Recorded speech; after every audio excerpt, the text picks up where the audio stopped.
And good afternoon and welcome. And it's not the usual backdrop. Uh, Welcome to the luxurious rehearsal rooms that we have at Pick Classic Theatre, courtesy of WQED, and where we're currently rehearsing Endgame, which is actually such a joy back in the rehearsal room again. There's this last 2 years, this last 2.5 years, has put a blight on all of us. But each time that we do get an opportunity to be rehearsing something and to be playing something, the joy is unconfined. And we're in rehearsal now. At the end of our first week of rehearsal for Endgame, it's going to be opening soon. And for those of you who are in the Pittsburgh area, do book now. And I keep saying that, and we always say that, don't we? But we do have limited seating because of the way we're doing it, and it is a limited run, and already the opening weekend is very nearly booked out. So I do say, if you're in the Pittsburgh area, if you're coming to see it, and why wouldn't you come and see it? Because it is one of the most remarkable plays, and with a magnificent Pittsburgh cast, four of our favorite actors.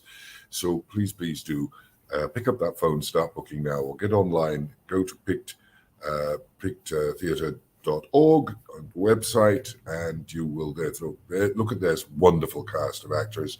Those are the dates. It's going to be magnificent, and book now. In other news, well, first of all, I want to say my usual deeply grateful thank you to the Allegheny Foundation, who, as you know, sponsored the entire year of our webinars, for which I'm deeply grateful. It enables us to make sure that for around 45 weeks of the year, you have the opportunity of, bless you, putting up with me of a Friday afternoon or whatever time you choose, because, as you know, they are all on our YouTube channel. And so whether you're a subscriber to the YouTube channel or not, you can pick up each broadcast. They're all there right the way through. By the time we get to June, we'll have done 100, and they're all there on the Picked YouTube channel. So tune into that, subscribe, because your subscription to the channel helps us considerably.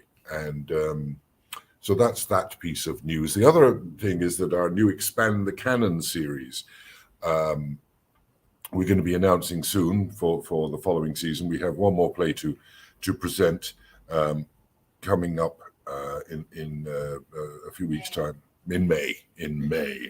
I've been shouted at from my esteemed colleague in the corner, and then we will be very soon announcing the next season, and we also have coming up our final production of this season, which will be Boys in the Band, and that'll be on in June. So I think that's all the news, except that tomorrow, just to catch you up on all the activities we do, we're beginning the first 6 weeks tutorial period for what we're calling Picked Junior Company, where we're working with some young potential artists. We're going to start training program for them.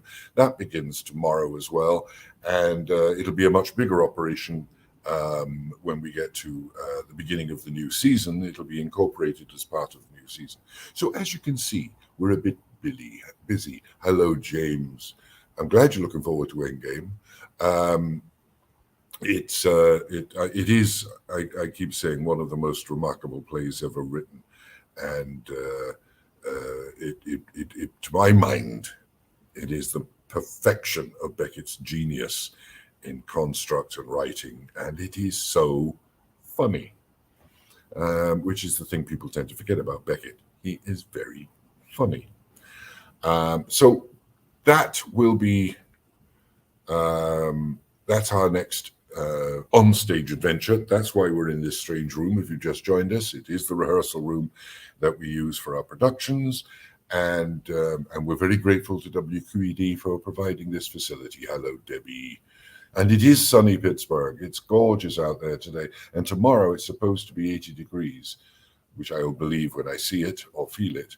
But here we are on Earth Day, and good to be on Earth in Pittsburgh today because it's beautiful out there. So how are we doing? We'll give the usual minute for people to park their cars. Hello, Grace. I hope it's nice in Dublin.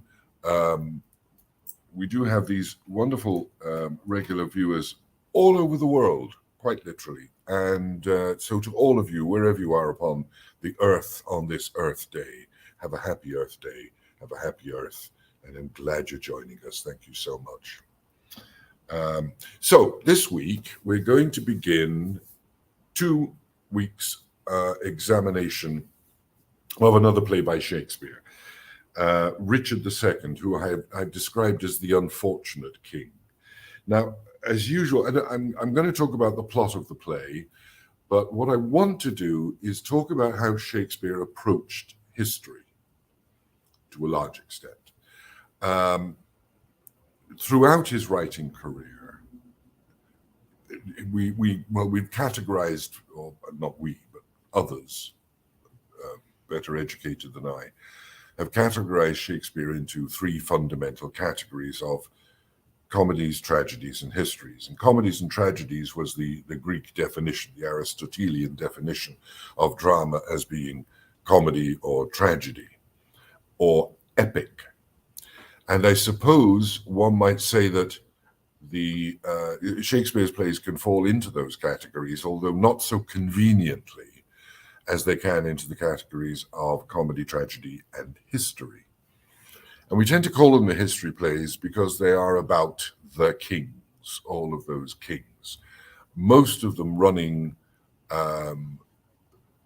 in a sequence, running historically from Richard II to Richard III. And so we tend to think of it as that Henriade cycle is what it's known as, Richard II to Richard III, that whole sequence of historic events. It's not as easy as that. He did write one other play about an English king. He wrote King John, who existed much, much, much before that, much earlier. But the cycle of the Henriade, the sequence of plays, he didn't write in one continuous cycle. In fact, he wrote the second half of the plays, of the block of plays, before he wrote the first half of that block of plays. I'll come to that again in a moment. So what I want to do is look at this very first one in the historic cycle, as opposed to the writing cycle. Because one of the things that I contend is that, and again, everything I tell you may be wrong, Shakespeare managed to mangle actual history of pretty much all the kings he wrote about. But by doing so, he painted this wonderful picture of power and its misuse, and did it better than any other writer since the Greeks. So what I want to do is examine the first of this history play cycle. And this is the play, if you like, in historic terms, this is the play that will plant the seeds that culminate in the Wars of the Roses, which we experience in the plays of King Henry VI, 1, 2, and 3, and Richard III. But the seeds of that are planted historically and dramatically at the time of Richard II, the unfortunate king. So I want to begin by just talking a little bit about the historical Richard. And you have to understand that by this time, the English Plantagenet Angevin line was firmly on the throne of England. They had the Normans had taken over with William the Conqueror. The Angevin line was established profoundly by Henry II. He then married Eleanor of Aquitaine. Henry II controlled more of France than the French king did. In fact, his lands in France were bigger than his occupation of England and Wales. And he also declared himself Lord of Ireland. We mustn't forget that as well. So by the time we get through to Richard II, this line, this house of Plantagenet was absolutely rooted and central. Richard II, indeed, I think was historically the first king of England to consider English his first language, his primary language, and insisted on English being used in court documents and all that kind of thing, as opposed to Norman French. He came to the throne in 1367. He was the son of the Black Prince, the famous Black Prince. And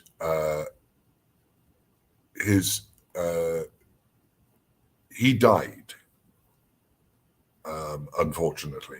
He was the son of Edward III, and the Black Prince died with a 10-year-old son, Richard. So Richard became King of England at the age of 10. This is unfortunate because he wasn't really very powerful at the age of 10.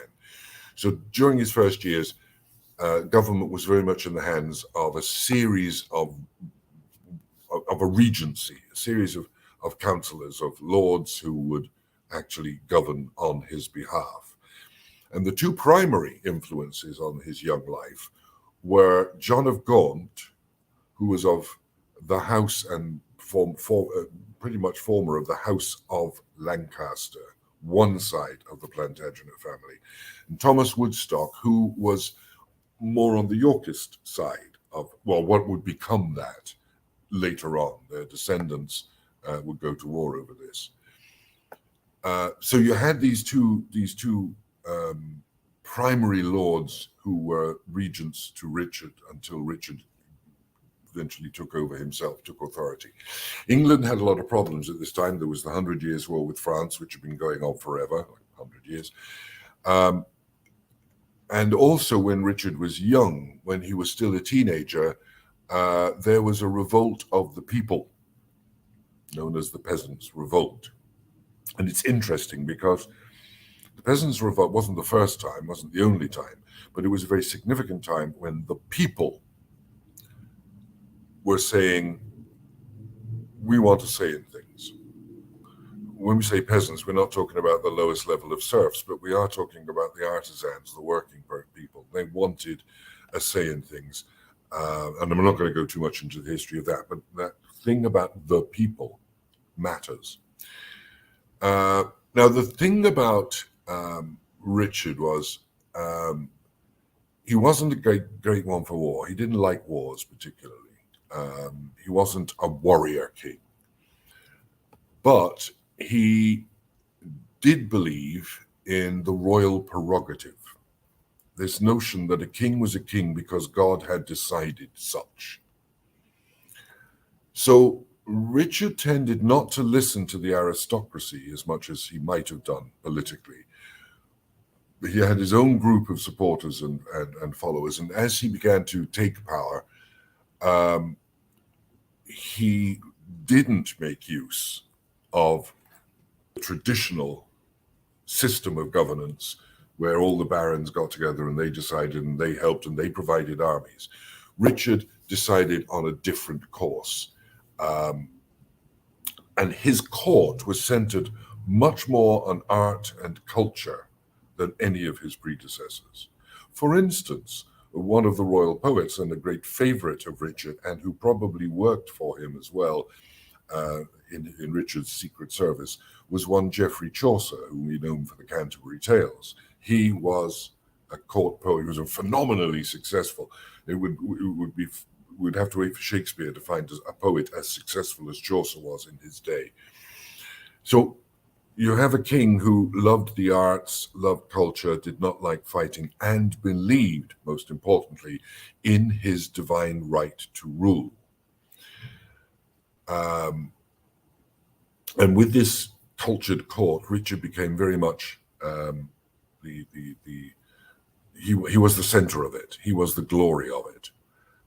He was the majesty in the word majesty. So this, needless to say, all the barons got rather annoyed at this, and there was something of a revolution. 1387, I think it was. The aristocrats got together. They were known as the Lords Appellant, and they literally put Richard out of power. But Richard regained power 2 years later, 1389, regained control of the country, regained power.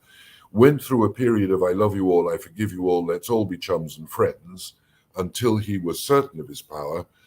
But 8 years later, he got his revenge, and a lot of those Lords Appellant were executed, a lot of them were exiled.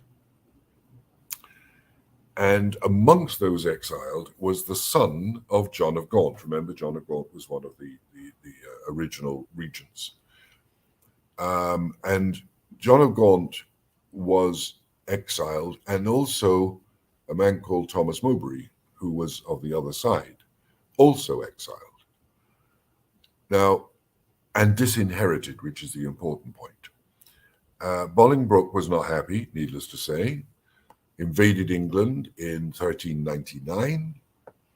It's a very short period, this.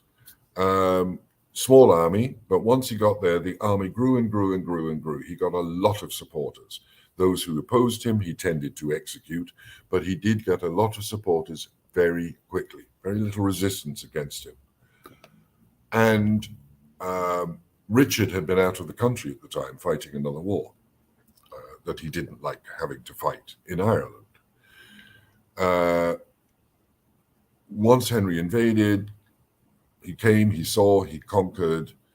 When Richard came back, Richard was basically dethroned.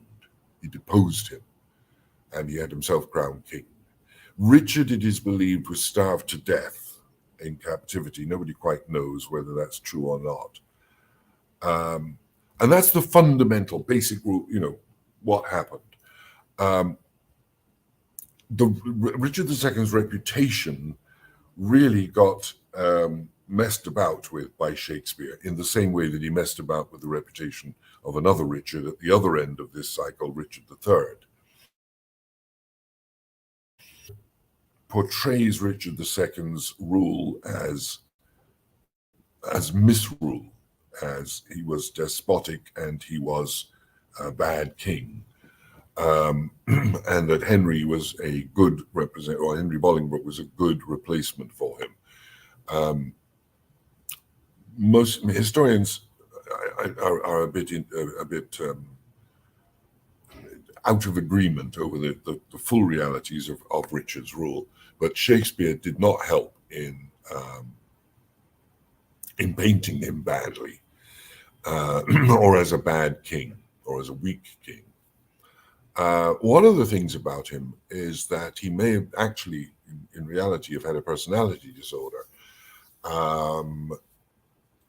Certainly in the latter part of his reign, became more and more obsessed with his kingliness, his kingship. And that's one of the big things that Shakespeare grabs onto.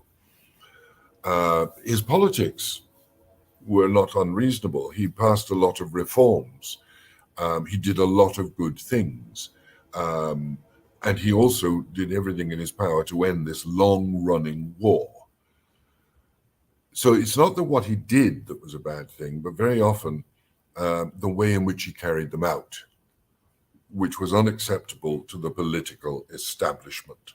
And they are the ones, like Henry Bolingbroke, who led to his downfall. There's a lesson for all in political life there. Shakespeare predicts always this fundamental principle that we've been through in our lives over and over again. Good government does not necessarily bring good support. You may do all the right things, but if the people don't like the way you do it, they're going to vote you out or chop your head off one way or the other. Now, as I said, historians are very mixed on this, and there is a wonderful book, if anybody's truly interested in the history of Richard II, there is a wonderful book, if you can find it. And the book is by what you might consider an unlikely historian, Terry Jones of Monty Python fame, apart from being a wonderfully funny mother of Brian, was a very, very esteemed historian in his own right, and wrote a book called Who Murdered Chaucer? And it is, in spite of the title, it is a fascinating examination of the true history of Richard II. Now, okay, enough about Richard in reality. Let's have a little word about the play. And as I say, the reason I want to do these two programs is to bring to your attention the history cycle. I'll be talking more, I've said before, I've talked about Henry V. I'll be talking more about the history play go through the year.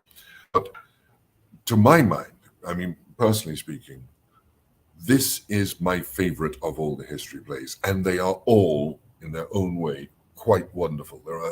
There's material in the three plays of Henry VI that is brilliant and harrowing. Same with Richard III. The politics behind Henry IV is wonderful, and you also have the advent of young Prince Hal and the glorious Falstaff.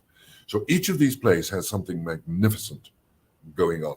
But my personal favorite, just for reasons I can't completely define, I just love it, is Richard II, because of what it does, of how it examines kingship and the responsibilities and the liabilities of kingship. And the plot is really very simple. It begins, and Shakespeare is remarkably clever in this. He begins with symbols, because symbols are a very strong image within the progress of the play. Richard himself is obsessed with symbols. All the way through the play, he is using the symbolic nature of kingship as a justification for himself. And the removal of symbols becomes, just as at the beginning of the play, there is a symbolic start, there is a symbolic middle, and a symbolic conclusion to the piece, demonstrating the frailty of kingship for the sake of kingship, or of belief in kingship as something that is divinely bestowed rather than earned and used properly for the service of the people. So, as I say, the play itself is dealing with just those final 2 years of Richard's life. All of that stuff about growing up and John of Gaunt and Peasants' Revolt and all of that we take.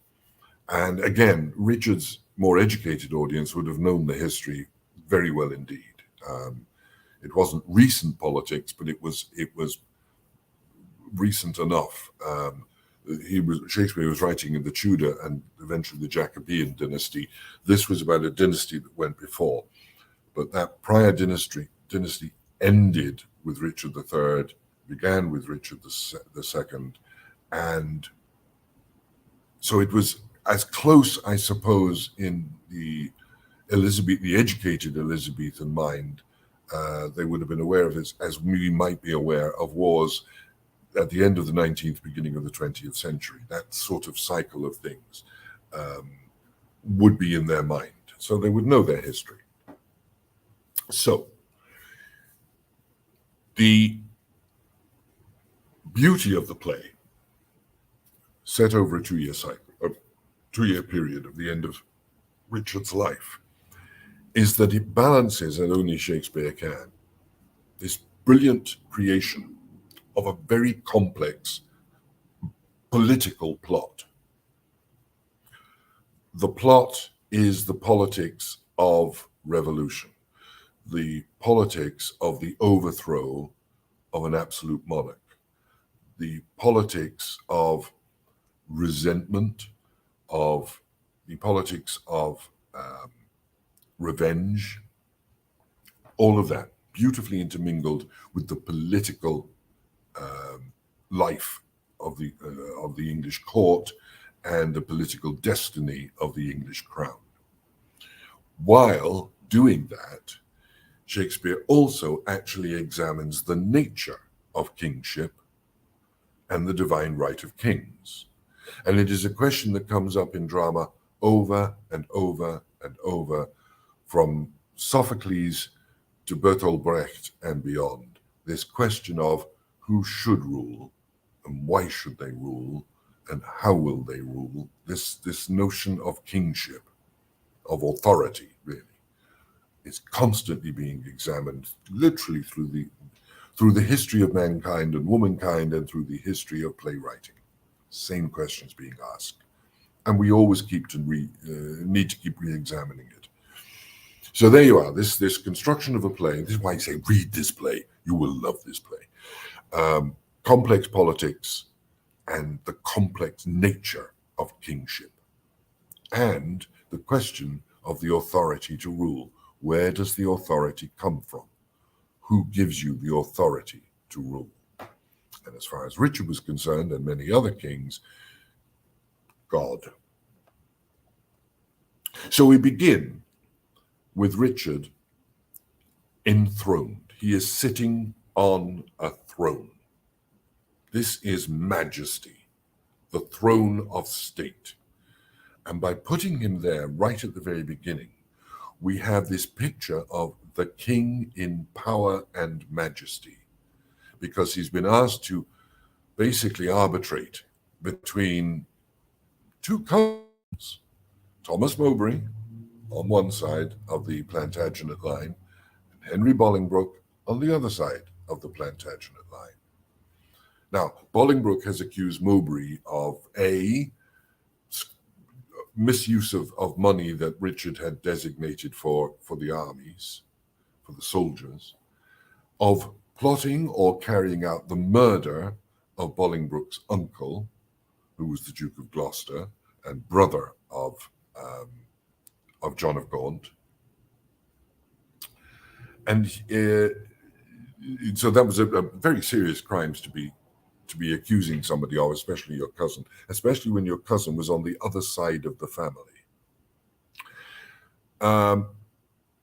However, Bolingbroke's father, who is John of Gaunt, actually believes it was Richard himself who was responsible for the murder, but can't do much about it because the king in his majesty is in control. So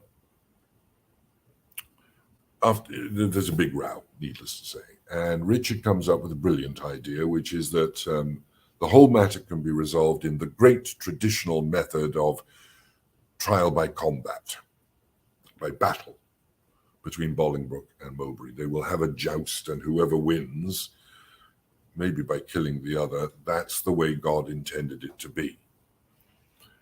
But just as they're about to fight, Richard changes his mind and doesn't let them fight and sentences them both to be banished.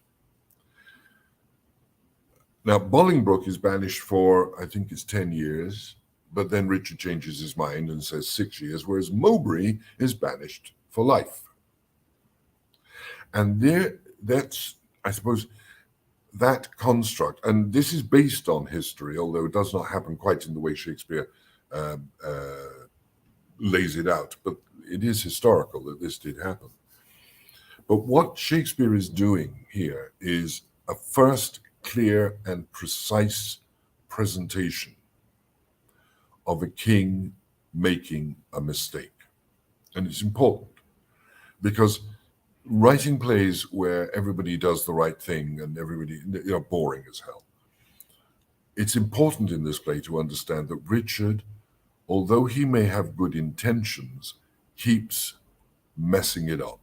He keeps getting it wrong because he doesn't rule from the advice, understanding, or wisdom of others.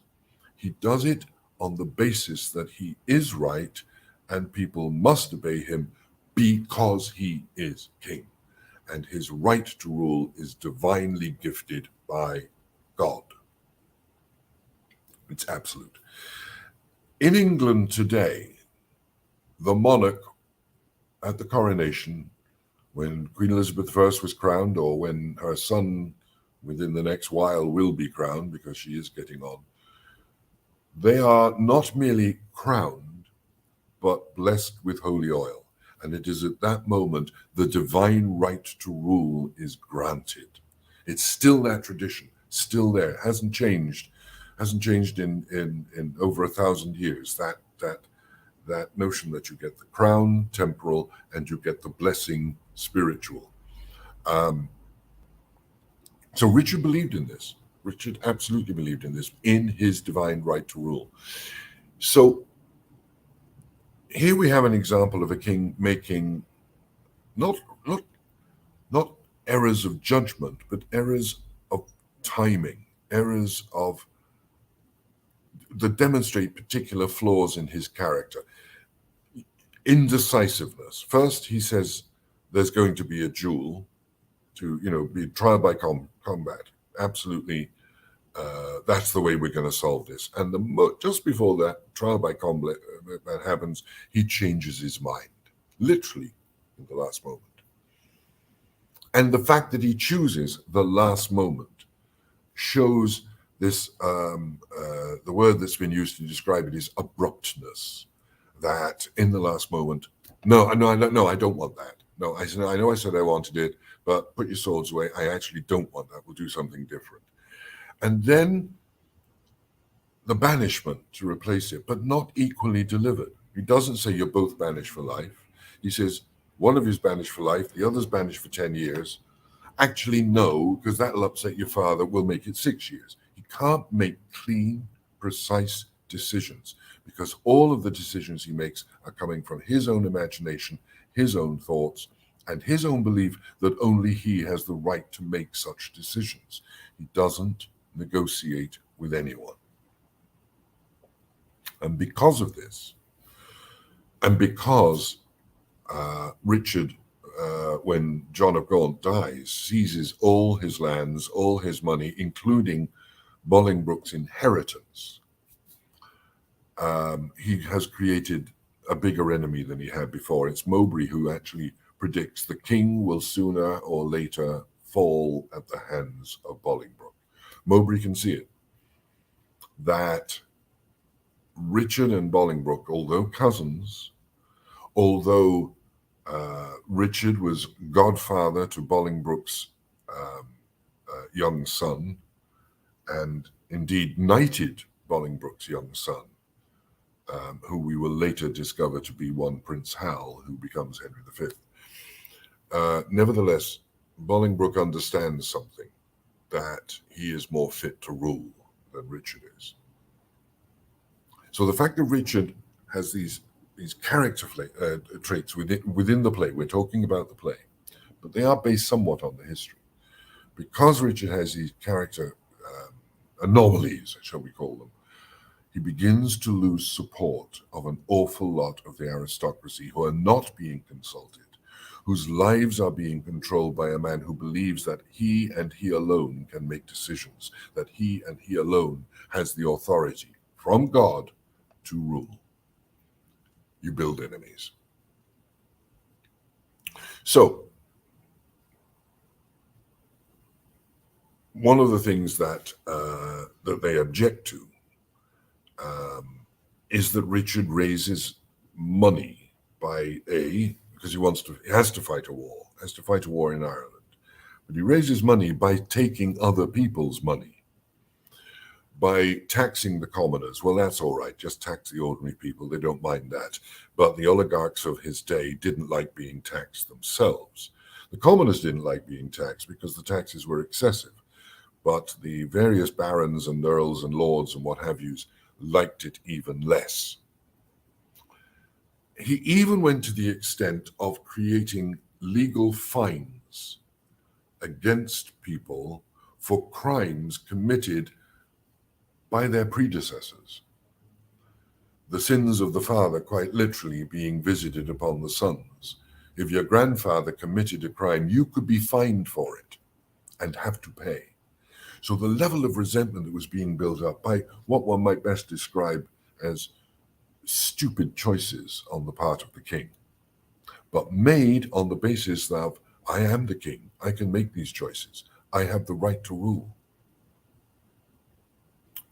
It's all going to end badly, because when Richard leaves England in the play and in reality to attend to the war in Ireland, Bolingbroke says enough, and he comes back with a very small army. He comes back to the north of England. By the time Richard returns, Bolingbroke has not only reclaimed his own lands, has his army that has built very quickly all over his own lands, but now lays claim to the throne because he is a direct descendant of Edward III, Richard's grandfather. Bolingbroke is a direct descendant from the same line, from the same house of Plantagenet, and claims the throne. Now, there is battles fought. But fundamentally, Bolingbroke wins. And then something very, very interesting happens, something that doesn't happen in any other play. We have this really fascinating scene of abdication, of a king very publicly renouncing his crown. Normally in these plays, you'll have wars and battles, and kings get killed and new kings get made king. Most potently in Richard III, where Richard is killed and succeeded by Henry VII. But it is a thing that kings are deposed and immediately replaced. What is rare, and what, in fact, at the time that Shakespeare wrote the play, it is believed, because the scene appears in the first in the first folio, doesn't appear in some of the quarto texts. It is believed that it may have been censored. The notion of a monarch abdicating might have been too much for the Elizabethan court, and so it may not have, or it may have been removed in later versions of the play, but he did write it, and it was in the original presentation. This scene of abdication, a public ceremony where the captive king publicly renounces his crown, and Bolingbroke takes that crown and crowns himself as Henry IV. Richard is then taken to the castle of Pomfret, and he dies. I'll come back to that in a moment, but there is this wonderful concept of Henry's living fear. Henry has this living fear as a reference to the still living Richard. So much so that one of the noblemen, Exon, goes to the prison and murders him. Henry, of course, repudiates the murder. That's not what I meant at all. It's a bit like going back even further in history, Henry II with his famous "Will no one rid me of this meddling priest?" and 4 knights go off and kill Thomas à Becket in Canterbury Cathedral, to which Henry immediately says, "That's not what I meant." Kings are very good at giving orders and then denying that the orders were given. Presidents are very good at doing the same thing, and prime ministers, and just about any other kind of leader. But the living fear of Henry was that his predecessor was still there, alive and active. So Henry had to, one way or the other, ensure that even though the king had publicly abdicated, publicly handed the crown to Henry, that Richard was removed from the plot. Now, as we say, we don't know whether he died of hunger. We don't know if somebody stuck a knife in him. Nobody knows historically actually what happened. But Shakespeare makes no bones about it, that he was done to death, because that's how drama works best. That clarity of presentation of there is a new king on the throne. There cannot be an old king standing behind it. It has to be clean. It has to be dealt with. One of the great literary critics points out that, his name is Richmond, that Richard's beliefs, both in history and in the play, of the divine right of kings is much more in line with a medieval view of the throne. The way the throne had passed down father to son or what have you. This notion of the divine right of kingship, which it goes back to biblical thought. Because, and it also goes back to the influence of the Roman Empire as well. But in the Roman Empire, that only those 5 Caesars kept it within the family, strictly the first 5 Caesars. After that, different generals and whatever were elected as emperors. But in the biblical sense, this thing of passing down the crown, father to son, remained very strong in the imagination, in the minds of medieval Europe, the passing of it. So Richard is a kind of a representation of that notion that it should be the bloodline that inherits. Shakespeare gives Bolingbroke, and to a degree historically, but much more so in Shakespeare's interpretation of it, as a more modern concept, that it wasn't just bloodline, but intellect, intelligence, political awareness, political savvy that should contribute to the making of a good king. In other words, just because your father was king doesn't mean you should be. Maybe there's a cousin or another person, another lord, who is cleverer, brighter, more intellectual, better able to better general, better able to govern. And that was, for its time, a very modern concept. And as I say, Richard, and Shakespeare beautifully demonstrates Richard's fundamental belief that as king, he is chosen and guided by God.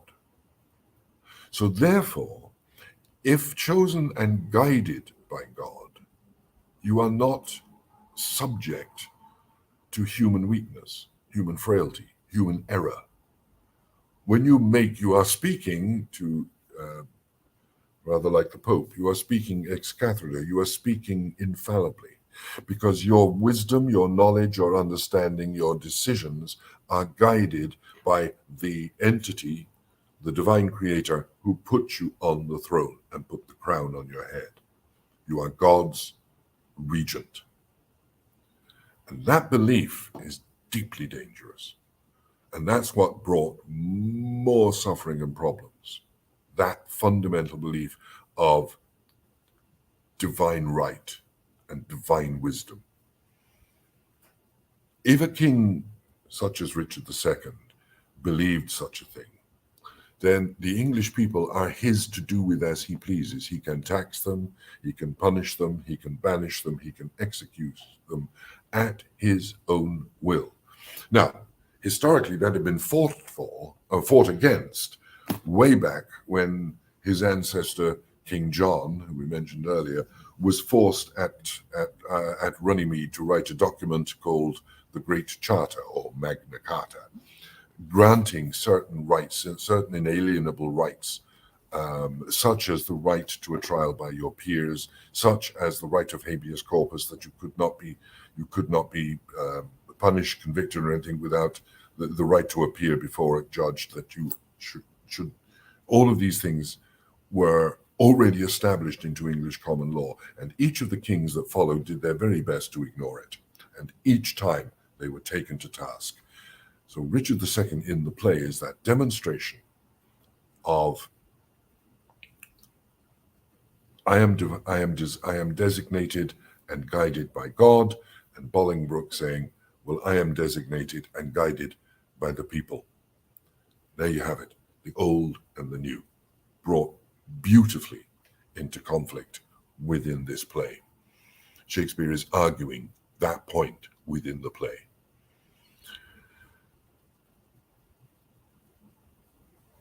This mistaken notion of the role of the king, the function of the king, the power of a king, is what ultimately leads in the play to Richard's failure, his downfall. And it is also in the play, and I'll come to this again about the way the play is written, it's also Bolingbroke's ability to relate to and speak to the common man that allows him to take the throne. He is the one who comes with no army at all and suddenly has a vast army. He can talk to the common man and say, I will be a better king. I will rule you better. I will govern you better. And the plain people support him. Now, Shakespeare uses interesting techniques for this. Usually, most of the plays of Shakespeare will have a mixture of verse and prose. Very unusually for Shakespeare, Richard II is written entirely in verse. Four other plays of the Henriade or the history cycles have that. King John is in verse, and in Henry VI's plays, the first and the third parts of Henry VI are also written in verse. Therefore, Richard II contains no prose, all verse. Why? I think it is to demonstrate more clearly the contrast in the natures of the characters. Writing in verse was perfectly common. People used verse, all writers used verse as a methodology, the poetics of playwriting. But in Richard II, this absolute complete commitment to verse only, Shakespeare demonstrates the power of how it works quite wonderfully. Richard, when he speaks, has these very flowery, these very elaborate, these very complex, rich speeches. He uses complex and, as I say, very flowery form of language. His word structure, his phrase structure is ornate, old-fashioned, if you like. What in Oscar Wilde we would call purple prose, but in this case it's purple verse. Richard, Bolingbroke, when he talks, still talking in verse, but much simpler structure, much plainer language, the language of the common man as opposed to the language of the gilded court, the language of a court that contained people like that contained, musicians, singers, the language of the ornate, as to Bolingbroke, the language of the ordinary person. And by concentrating all the writing of this play into a verse-only concept, you can contrast the two uses of verse far better than you could contrast verse and prose. Verse and prose are verse and prose, but there's an interesting comment come up. His verse is indebted to the verse of Samuel Daniel. Yes, indeed, that can be a perfectly valid point, and I won't disagree with you. But it is that this contrast of verse structure that demonstrates to a large degree the natures of the two kings, or the king in actuality and the possible future king. When the people make a choice between the two of them, Shakespeare's painting a very clear picture of the voice of kingship. So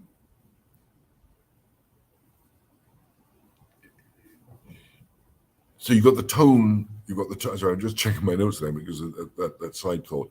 But the tone, the themes of the play, Shakespeare uses very lengthy verses. He uses a lot of metaphors, soliloquies that reflect Richard's character. Richard has a lot of talking. He explains his thinking a lot. He explains his fears, his doubts, his worries. He explains, indeed, his fundamental belief in his divine right when he's talking about, his kingship, the fact that he's outnumbered. God will send an army of angels because I am the king. When he realizes his own collapse, the wonderful speech within the hollow crown that rounds the mortal temples of a king keeps death his court. Richard explains to his audience his entire thinking process. It is a wonderful examination of a fundamental belief in kingship as a divine right and the realization of its failure and his failure within it. Symbols, I mean, he's using the sun as a symbol of his kingly status. He's constantly referring to these symbols, and I come back to my original point. play begins with the king sitting on his throne, the symbol of majesty, the symbol of power. The crown itself, the actual crown, is a symbol to Richard of royal power. The crown, its actuality, is more important to Richard than the kingly duties of caring for his people. That hollow crown becomes for Richard that which he was born for, destined for, and which will eventually, as he begins to realize, betray him. Now, a couple of other small points as we come towards the end, because what I want to do next week, we're going to look at some of the different speeches. I mentioned about this thing about the constant use of verse. Some of the words, we're going to look at the words of Richard and of Bolingbroke and compare them as to how Shakespeare builds these characters, how Shakespeare examines this conflict, the internal conflict for Richard of kingship and the external conflict of Richard and Bolingbroke, and who should be king and who does become king. But I want to go back to that one scene, which is, I think, so important in this play, the abdication. It's a brilliant exposition on the passing of power from the hands of one king to the next. We know of it in America as the peaceful transition of power. They know it in England as the right of succession and the king is dead, long live the king. That power passes as in a process. There is always this process of passing power, whether it be by coronation, whether it be by election, whether it be by taking an oath, this notion of passing power. And it's important for the people, for those who are governed, to see the governance, the act of governance taking place. And that is why coronations, you see a queen or a king having a crown put on their head. When a president is sworn in with the oath of office here in America, it's done on the steps of the Capitol with thousands and thousands of people watching, or not so many thousands in the case of one president recently. But anyway, the notion is that you see it happening, the hand going on the book, the swearing in. It is a symbol, and symbols are deeply important. And Shakespeare wanted to use that because it was a historical fact, the forced abdication, but a dramatic treasure to be able to demonstrate that on stage, to show to the audience, this is what happens. This is how power is taken. It's an aspect of what Jan Kott, I've mentioned him before, calls the grand mechanism of kingship and governance in all its brutality. But it's also an example that new authority does not come from God, but from the people. And by the people, I'm not talking about, the great unwashed masses. They have their part to play, usually as foot soldiers and getting killed. But from those who have true power, the lords, the barons, all the people who own the land, who raise the armies, who govern by, you might say, the oligarchs of the period. They are the people that matter, and that's who the king needs the support of. And with that support, you can be king without ever mentioning divine right. So here you have this wonderful, it's a coup d'etat. Bolingbroke, soon to be Henry IV, comes back from exile, lands an army, builds his army because the people are on his side, beats the current king, and basically effects a coup d'etat against him. And in this wonderful scene, you actually see this happen. You see this action. Richard is brought to Westminster Hall, the seat of Parliament. No royal regalia, no gowns, no crown, no swords, no scepters, just the man. And he's been brought here for one purpose, to say, I'm no longer the king. To say it in front of the people to abdicate. He's not allowed to speak for very long. Some of his shortest speeches are in this scene. And the crown is actually handed to him. He gets the crown back into his hands for one purpose and one purpose only, and this is where this scene is genius, for him to hand it willingly to Bolingbroke, to pass the crown to his successor. He has renounced his power. He's already done that. He's cancelled all his decrees. He has suspended many of the laws that he signed in as king. But that's not enough. It is not enough that you pass the power. You must be seen to pass the power. And when a king, whatever that may mean, refuses to accept the passing of power, you have a problem. Won't go any further with that point. But Shakespeare understands it. This man, totally stripped of all authority, all power, is given the very crown that he treasured most and is seen to pass it to his successor. There can be no more potent symbol than that on the passing of power, because Bolingbroke puts it on his head and is now Henry IV. Of course, being Shakespeare and being history and being life, Shakespeare understands one other thing. That Richard is still alive and he still has a voice. And a former king with a voice can turn the tables back. So there's only one solution. Richard must die. No, not publicly. No public execution, because that's a symbol. The symbol, which we'll come to about another reference. The symbol of the passing of the crown is great, but the symbol of killing a king, bad. Must be done quietly. Buried. He must be buried out of sight. His dynasty must be brought to an end, which Henry achieves.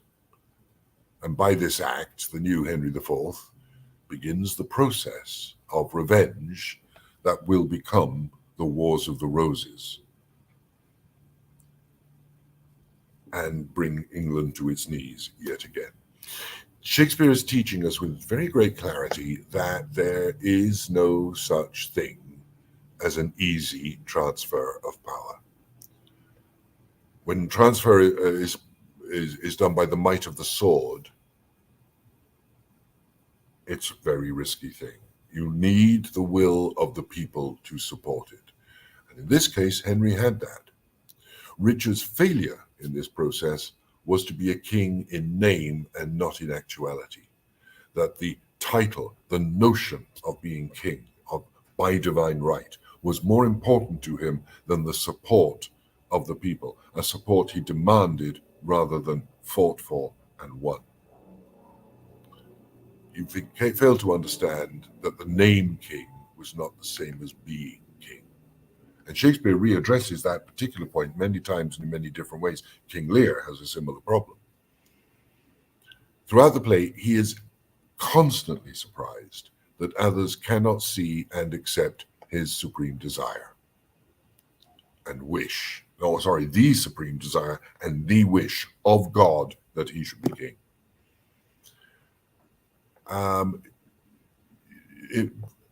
It's this concept of the divine right. It is both dangerous and can lead to appalling destruction of society. And that happened exactly the same way several generations later when another king claimed divine right.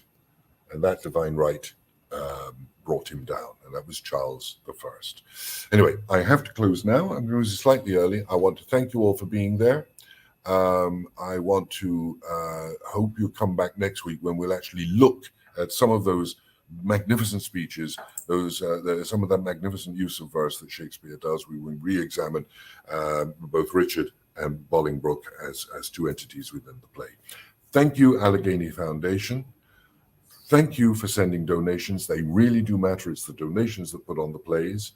If you're in the Pittsburgh region, do book now for Endgame. It's going to be wonderful, but it is selling out fast because it is limited seating and limited run. And more information, pigtheatre.org. Apart from that, I think that's all I have to say this week. I will see you next Friday, probably back here in the rehearsal room, but thanks for being with me. Thank you. Bye.